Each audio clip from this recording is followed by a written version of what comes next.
নারায়ণগঞ্জের বন্দরে অবৈধ গ্যাস সংযোগের বিরুদ্ধে বড় ধরনের অভিযান পরিচালনা করেছে তিতাস গ্যাস কর্তৃপক্ষ।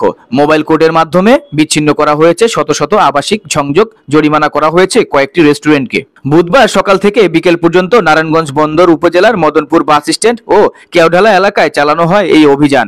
প্রায় ৫ কিলোমিটার এলাকা জুড়ে ৩০০ আবাসিক বাড়ির ৫ শতাধিক চুলা এবং ৩টি হোটেলের অবৈধ গ্যাস সংযোগ বিচ্ছিন্ন করে তিতাস গ্যাস কর্তৃপক্ষ।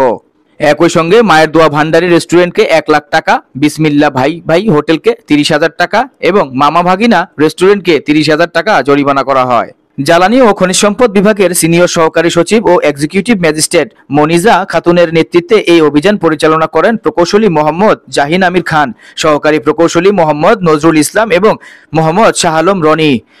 প্রতিটি অবৈধ বিতরণ লাইন উৎস পয়েন্ট থেকে কিলিং বা ক্যাপিং এর মাধ্যমে বিচ্ছিন্ন করা হয়েছে। কর্মকর্তারা বলছেন, অবৈধ সংযোগ উচ্ছেদ অভিযান অব্যাহত থাকবে এবং যেখানে অবৈধ সংযোগ পাওয়া যাবে সেখানেই ব্যবস্থা নেওয়া হবে।